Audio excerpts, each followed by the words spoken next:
The assassin.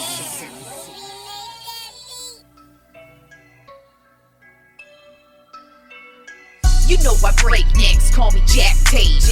I have no regrets while your life is fading. I'm a crazy fuck equivalent to Satan. When I'm behind the mic, I feel like the greatest. You know I break necks, call me Jack Tate.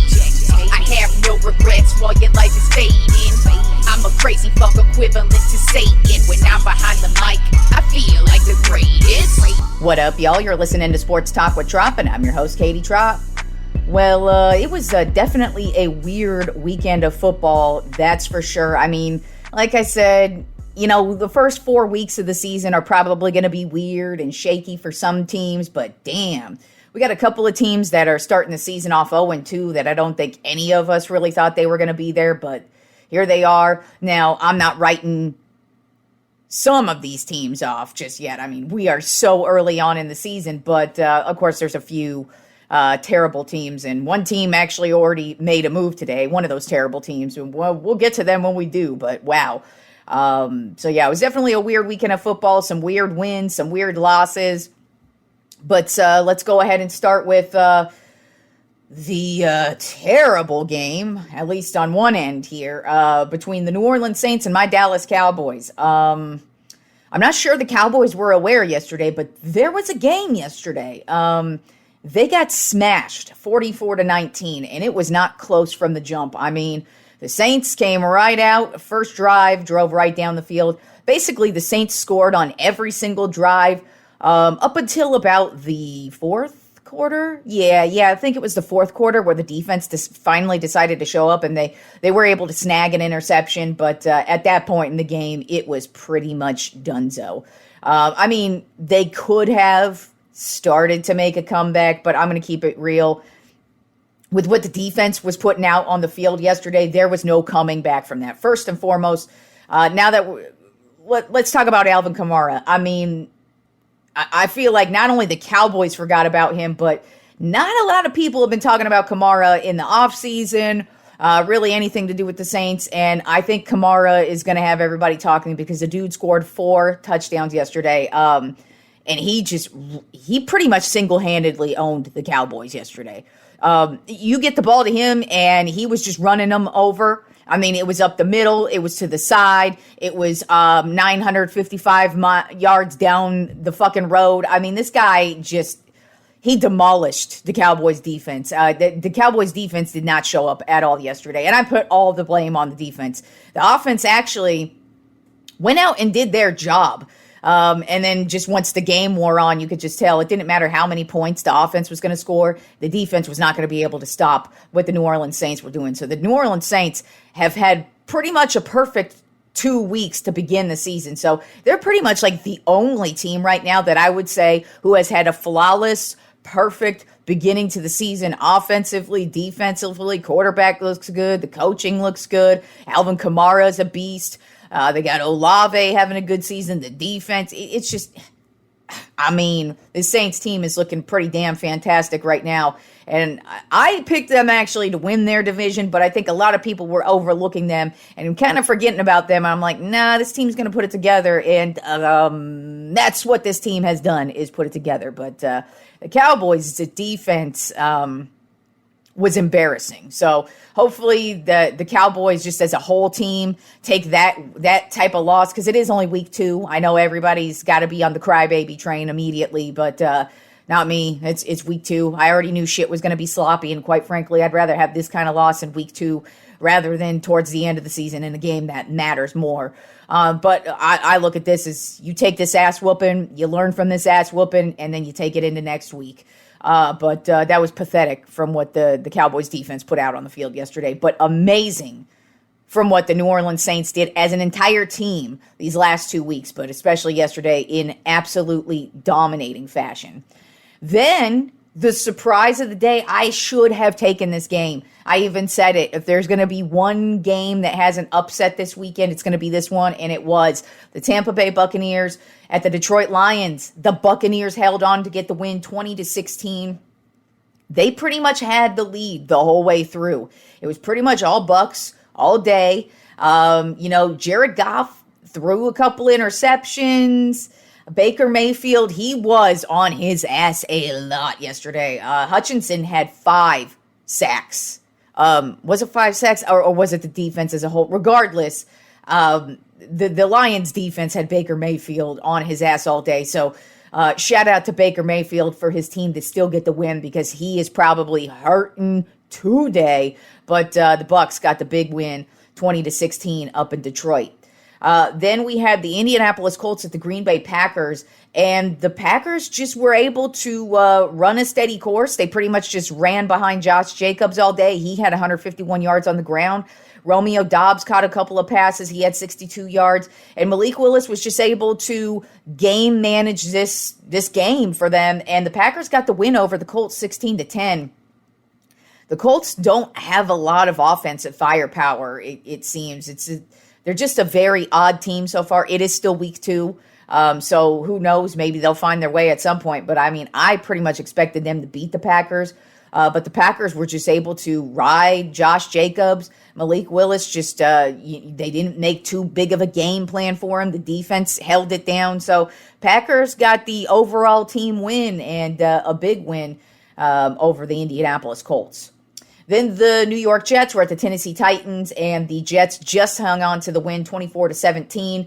Aaron Rodgers finally gets his first win as a New York Jet. He actually had a couple of touchdowns in the game. But, man, you look at the quarterback situation on the opposite side of the ball here. And, you know, I don't like to go at quarterbacks too early on in their career because Will Levis is only going into his second season. But you look at him and you're like, dude, what the fuck are you doing? You know, the last game he threw like the world's most horrendous interception of all time, and even he said so.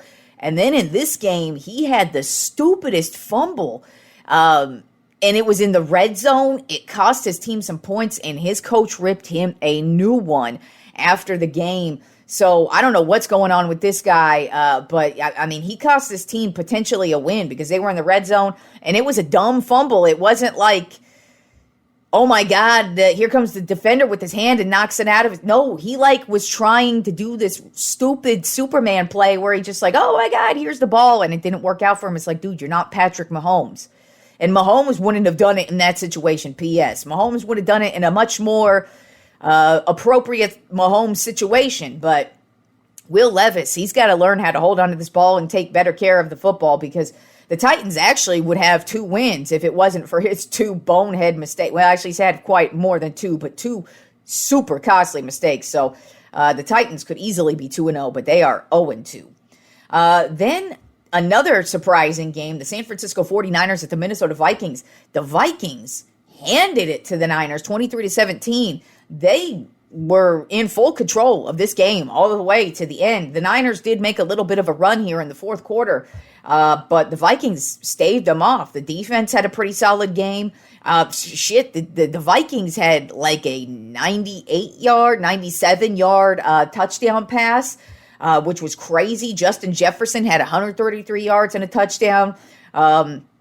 But Jordan Mason for the 49ers, because the 49ers are going to be missing Christian McCaffrey at least for the next 4 weeks, potentially longer than that. But their backup, Mason, stepped right in the role. He actually had 100 yards and a touchdown yesterday. So the Niners didn't have a terrible game. It's just the Vikings were able to clamp it down defensively and just make the big plays when they needed to. And then offensively, they had a couple of big plays and just were really able to get the scores. And the Vikings are 2-0, and the Niners lost a tough one up in Minnesota, 23-17.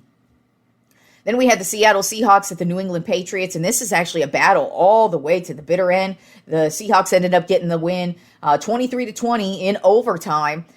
Geno Smith had 327 yards and a touchdown, and DK Metcalf had 129 yards and a touchdown as well. And the Seahawks were just able to make the bigger plays in the end and hold on to it in the end. And the New England Patriots, even though I expected them to be one of the worst teams this year, they actually have a little bit of fight in them. I don't expect them to be a playoff team by no means, but they definitely look a lot better than some teams are displaying, at least so far in the first couple of weeks of football. Then we had the New York Giants at the Washington Commanders, another close matchup, but not really shocking because these are two division opponents, and when it's a division opponent, it's never shocking when it's a battle to the bitter end. Now, it was a very, very weird game.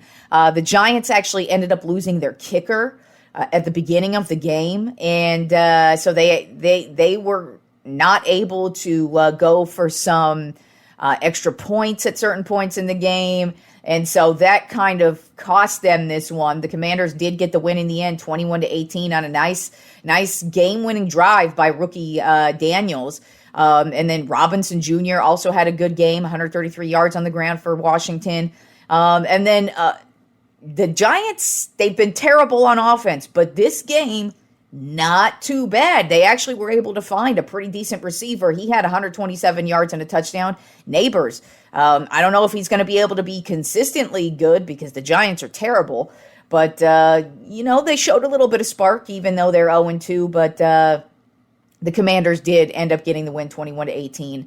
And the Giants are 0-2 on the season right now. And look pretty bad at this point in time. And I would not be shocked if Brian Daboll ends up being the first coach fired this season. It's only week 2, but I look at the Giants and I'm like, man, this team is terrible offensively. And Daboll was supposed to be there to help out this offense. And so far, they've been pretty awful under his tenure. Then we had the Los Angeles Chargers at the Carolina Panthers, and the Chargers smashed the Panthers 26-3. Justin Herbert had a solid day, 130 yards through the air and 2 touchdowns. J.K. Dobbins, he just signed on with the Chargers this offseason. He was taking over for Austin Eckler, who had a very productive career as a Charger. Well, J.K. Dobbins, in his first 2 career games as a Charger, has gone for over 100 yards in both games. This game, he had 131 yards and a touchdown. And then Johnston, their receiver, he had 51 yards and 2 touchdowns.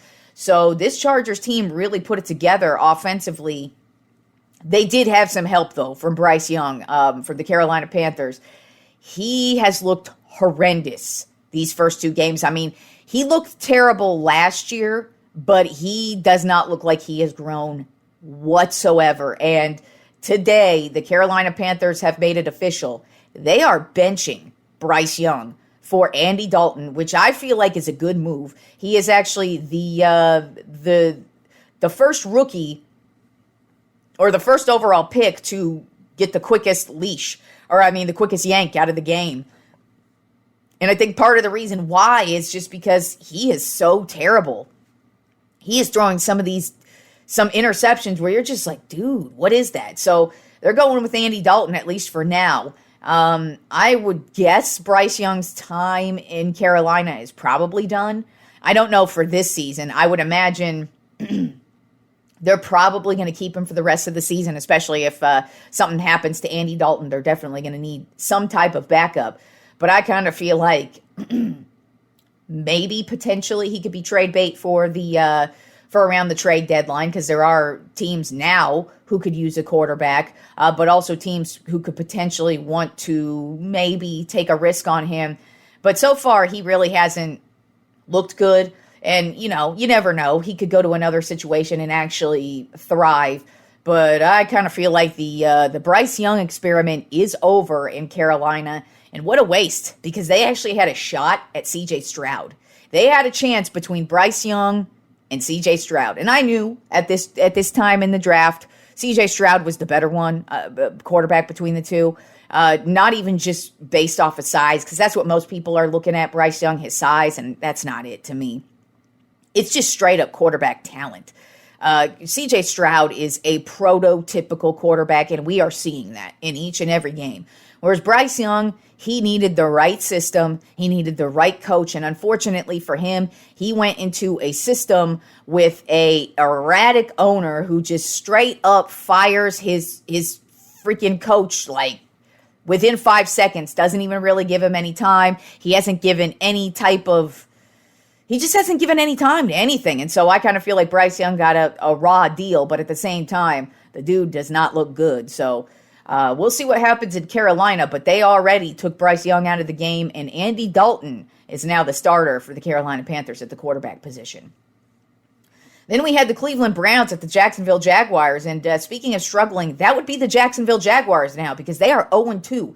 The Browns walked into their stadium and beat them 18-13. Now, it wasn't a barn burner by any means necessary. It was really just the Browns plugging away and actually just being the better team on the field. The Jaguars, I do not know what's going on with this team, but that's just kind of how it is with them. They have never been consistent, and so far, they have yet to show any consistency. And here they are at 0-2 and look pretty terrible as well. I mean, they just weren't able to muster up any type of offense yesterday.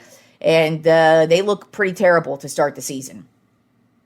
Then another weird-ass game yesterday. The Las Vegas Raiders at the Baltimore Ravens. The Raiders beat the Baltimore Ravens. They walked into Baltimore and got the win 26-23. It was slim pickings for scoring at the beginning of this game. They went into halftime 9-6 Ravens. And then all of a sudden, they finally started to score a couple of touchdowns here and there. And then the Raiders just started to get going defensively. Then offensively, they put it together. And they were able to put together a couple of drives. Hell, even Davante Adams had what you would call a Davante Adams has taken over this game.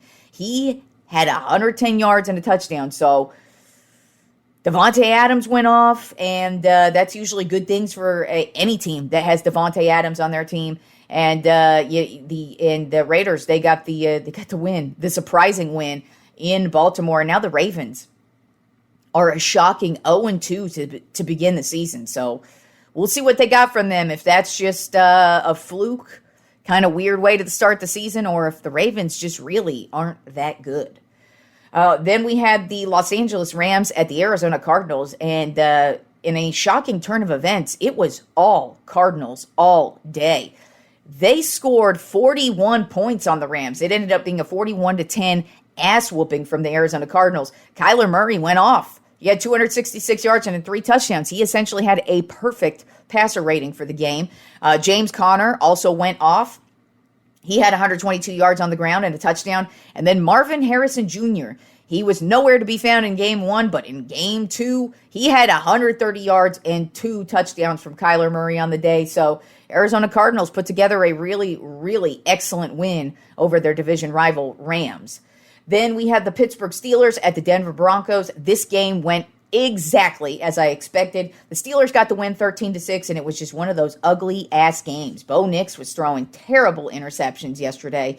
And the Steelers were finally able to score an offensive touchdown, so congratulations to them in that regard. But I still think there's a lot of questions about them in many ways. But, hey, they're 2-0, and their defense is holding it down. I mean, this defense ain't nothing to fuck around with. If they were able to just have even a halfway decent offense, the Steelers would be a powerhouse of a fucking team. But unfortunately, they have a pretty awful offense. So, like I keep saying, Steelers are going to win these ugly games if their defense is able to just prevent the other team from scoring any points. And, hell, they may even have to score some points. But offensively, these first 2 games have been trash from the Steelers. But, hey, they're 2-0, and they're winning. Then we had the Cincinnati Bengals at the Kansas City Chiefs. And this was a typical Bengals versus Chiefs game. It was a battle all the way to the end. I will say, though, the Bengals had the upper hand the entire way, pretty much. It started off close in the first quarter, and then the Bengals started to eke away, but the Chiefs hung in there. Their defense still looking stout like they were last year. Their defense really kept them in there, and especially on one of the 2 of the drives, I'll say, actually. There was one drive where the Bengals had the ball, and they were driving. It was a 3rd down. Joe Burrow runs for it, and he fumbles the ball. And at this point, the Bengals have a lead. I think it was 20. It might have been 23-17, 22-17, actually. Regardless, the Bengals had the lead. And they're driving, and Burrow has the fumble. The Chiefs pick it up, run it back for a touchdown, and all of a sudden, they got the lead. But then it would just go back and forth all the way till the end. Then we had a last drive here. Chiefs are at 4th and 16. And unfortunately, the Bengals made the stupid move of the day by an obvious pass interference, too. This is not one of those ticky-tacky, you should not have called that at the end of the game. This was the definition of pass interference. He cut off the dude's route, and when you do that, you're there too early. Sorry, that is a pass interference all day, every day. So unfortunately for them, that was another thing that cost them really ultimately in the end, because that put the Chiefs in field goal range.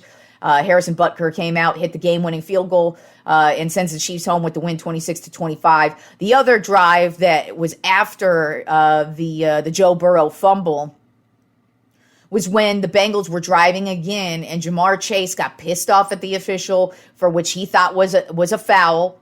And it doesn't matter. He just went off on the official, got pissed off, and then he got called for a 15-yard penalty that pushed him back. So, it's just stupid shit that like that cost them the game in this one. But, hey, you got to give it up to the Chiefs' defense for sure, man. This defense is another silent but deadly killer, and nobody's really talking about the moves they made yesterday. But they held it down. And you look at it, too, man. Joe Burrow, he had a solid day, 258 yards and 2 touchdowns. Other than that fumble, he pretty much had a very solid day. He was really keeping it in line for this team, especially because he was running around a lot. That offensive line was having major issues with this Kansas City front seven. So the Kansas City Chiefs defense, I think, really just held it down for them, because actually Patrick Mahomes had statistically one of his worst games of his entire career yesterday. I mean, it was a struggle for him. And he really got lucky on that last play, actually. As a matter of fact, on the 4th and 16, he was just lucky that it was a pass interference call, because, if you really look at it, the receiver probably would have caught the ball because it was a nice pass.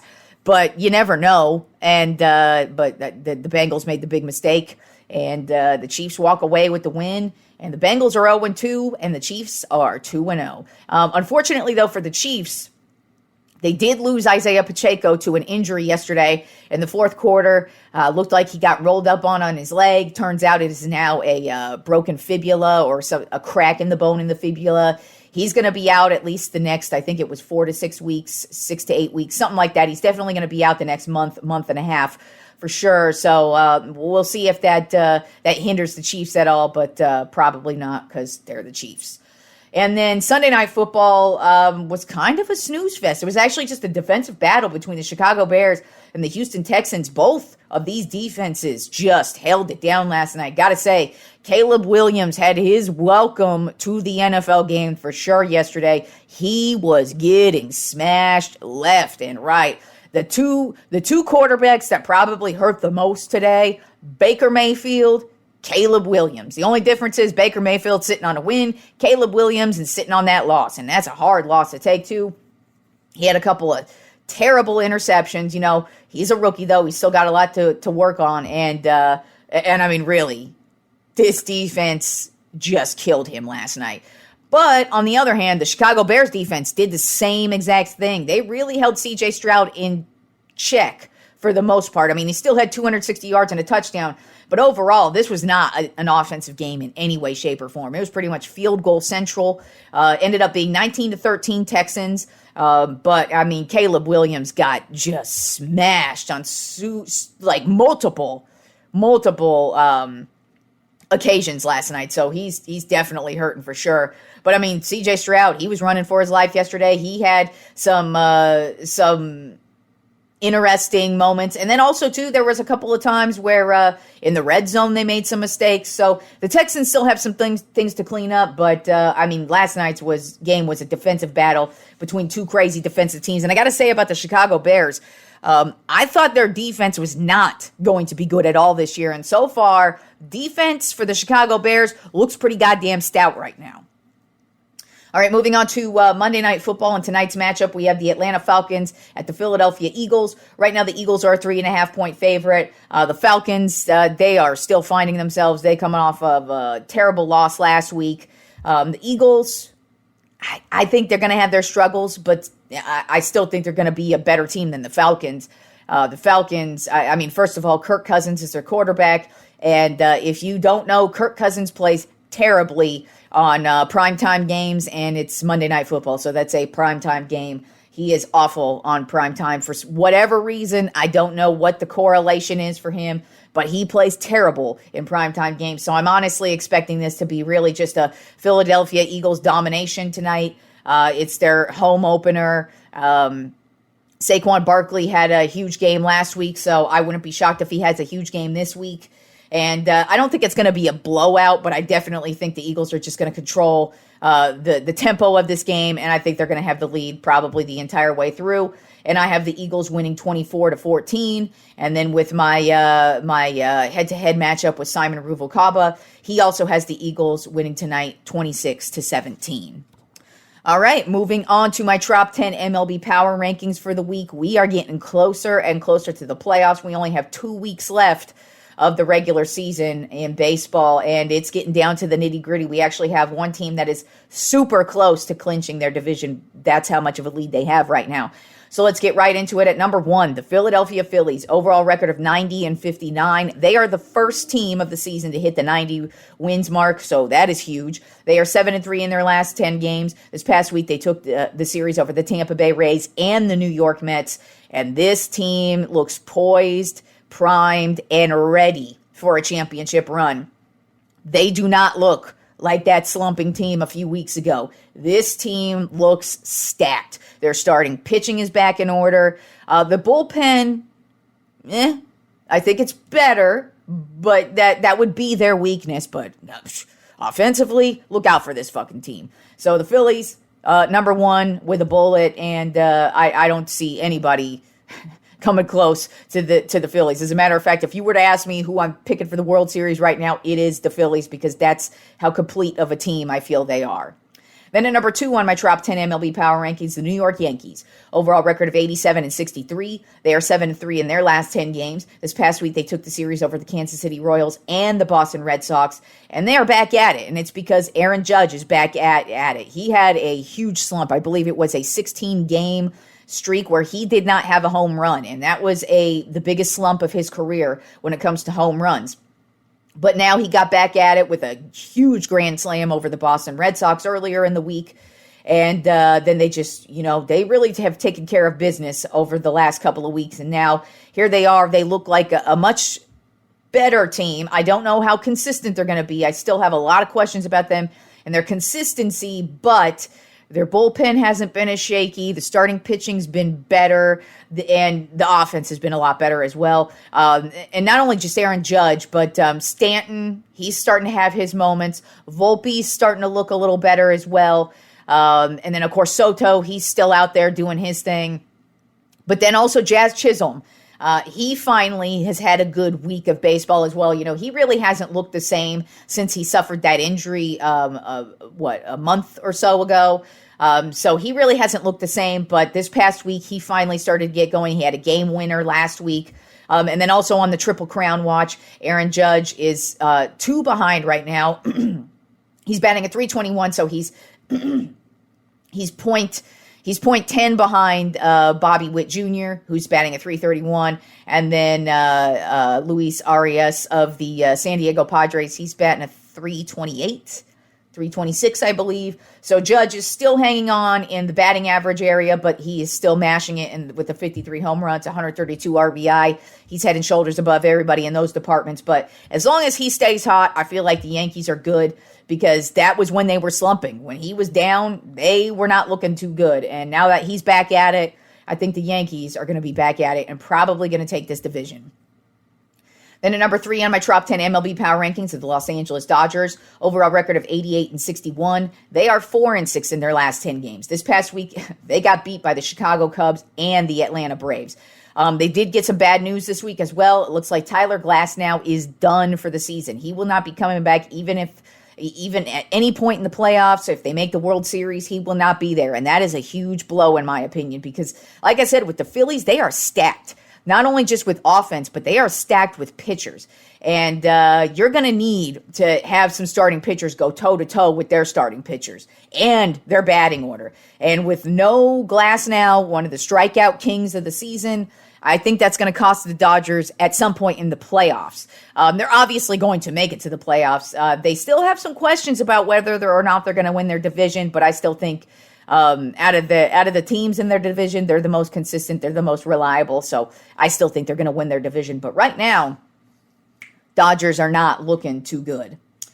Then at number 4 in my Tropp 10 MLB Power Rankings are the Milwaukee Brewers. Overall record of 86-63. They're 5-5 in their last 10 games. This past week, they took the series over the San Francisco Giants and the Arizona Diamondbacks. And this team is actually the first team that's probably going to clinch their division because right now they have a 10-game lead over the second place team in their division. So they're going to be clinching any day now. They've actually been one of the most consistent teams all season long. I don't know how I feel about them winning a World Series, but I would not be shocked if they actually end up shaking up some shit during the postseason. But they're definitely going to be in the postseason because a 10-game lead, they're going to be busting open the bottles of champagne here any day for that division win. Then at number 5 on my Tropp 10 MLB Power Rankings of the Houston Astros, overall record of 81-68. They're 6-4 in their last 10 games. This past week, they lost the series to the Oakland A's, but took the series over the Los Angeles Angels. And their starting pitching is actually starting to look pretty solid as well. They've got Ronel Blanco. This guy, he's come out of nowhere. He was really just supposed to fill in for Verlander, and he's actually had one of the best seasons out of all their pitchers so far. He actually just pitched 6 shutout innings in a game earlier this weekend. So he's been very reliable. Offensively, they are still the Astros, and you got to look at the Astros and go, this is one of the most experienced teams, and they're able to always lock it in when it comes to the postseason. So I still look at the Astros as probably one of the biggest threats to make the World Series in the American League.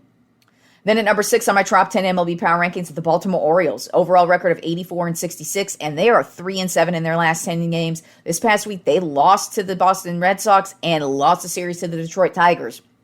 And they are just falling further and further every single week in my Tropp 10. And it's weird because, I expected a lot from this team. If I recall, I believe this is actually my American League World Series pick as well, just because I think they're a very solid team, but they are really slumping right now. That doesn't mean they can't put it together, but they are such a young team that I don't know they have the experience to actually put it together and make a really solid run come postseason. But we do have 2 weeks left in the regular season, so of course anything can happen.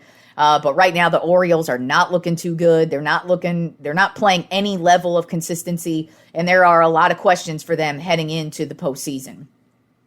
Then at number 7 on my Tropp 10 MLB Power Rankings of the San Diego Padres, overall record of 85-65. They are 6-4 in their last 10 games. This past week, they split the series with the Seattle Mariners and took the series. They swept the shit out of my San Francisco Giants this weekend. And the Padres, they are a very good team, but until we hit the postseason, I don't know what they have. I don't know what they are, because they just always let us down once the postseason hits. So until they prove something to us, I can't really believe in them. But they do have really solid starting pitching, and they can score a lot of offense. It's just, are they going to be able to level up and play against a team like, I don't know, the Philadelphia Phillies? There are many questions to remain with that one. Then at number 8 on my Tropp 10 MLB Power Rankings of the Arizona Diamondbacks, overall record of 83-66. They're 5-5 in their last 10 games. This past week, they took the series over the Texas Rangers and lost the series over the Milwaukee Brewers, but had a huge comeback win last night over the Brewers. And it was a crazy comeback for them. And that's what these Diamondbacks have. You can never, ever count this team out. That's why they're still in my Tropp 10, because I look at them and I go, I feel like they're for sure making the playoffs. I don't know if they're winning the division, but they're definitely going to be a wild card team. And I feel like that is what they are, a wild card team, because you don't know what the fuck you're going to get from them. And who knows, maybe they could just go on some run like they did last year and take out some people in the playoffs, because they do still have the majority of that same team from last year, plus a couple of other guys thrown in there like a Jock Peterson, who, when he was at the Braves a couple of seasons ago, when they won that World Series, he was a huge part of it. So that's a guy who could play a huge role on a team like this come playoff time. Then at number 9 on my top 10 MLB Power Rankings is the Cleveland Guardians. Overall record of 86-64. They're 6-4 in their last 10 games. This past week, they took the series over the Chicago White Sox, but split the series with the Tampa Bay Rays. This team to me is just not consistent at all. I do think they're going to win their division because it doesn't look like the Twins and the Royals are going to be able to really put together anything these last couple of weeks. The Guardians are a better team than both of them, at least as far as consistency goes and as far as how they've played throughout the season. I mean, the Guardians have had the lead from start to finish so far, so I don't really see them losing it these last 2 weeks, but I don't see them as any type of threat. Their starting pitching is just, it's Bybee, and they did call up some new guy who looked pretty solid, but is he going to be able to help them in the postseason? I don't know. This team has so many questions that I feel like they're going to be one of those one-and-done teams when it comes playoff time. Then rounding out the top 10 MLB Power Rankings this week of the New York Mets. Overall record of 81-68. They're 6-4 in their last 10 games. This past week, they took the series over the Toronto Blue Jays and lost the series to the Philadelphia Phillies. One thing that's kind of hampering them down right now is Francisco Lindor. He is battling through a little bit of a back injury. It doesn't look like it's going to be anything debilitating for a long-term amount of time, but hey, man, the Mets are in a battle right now. And like I said, this is the last 2-week stretch. They are in a battle right now with the Braves and the Padres and the Diamondbacks for the wild card. Those are the 4 wild card teams right now. They are just rotating pretty much every single day. And in my opinion, it's already the Padres and the Diamondbacks, I feel like, got 2 of those wild cards on lock. So it's a battle between the Mets and the Braves. And so right now, to me, the Mets really cannot afford any type of injury, especially to Francisco Lindor, because he is having a monster couple of months right now. He is why they are playing so well. And then he's also why they're kind of starting to have this little battle between the Braves. So we'll see what happens if that injury ends up being something that lingers and costs them maybe a playoff spot. I don't know, but they don't need that kind of smoke with 2 weeks remaining in the season. All right, y'all. And before I sign off, don't forget that if you are into sports gambling, if you just go to katietropp.net, click on Sports Talk with Tropp tab, and right at the top of that page, you will see a banner that says Sports Talk with Tropp's preferred sports books. Click on that banner and you will find some sports books that I'm affiliated with. You can sign up for those and you can gamble your life away if that is what you are into. But yeah, check it out and enjoy the rest of the week of sports, y'all. And I will talk to you fools on Wednesday.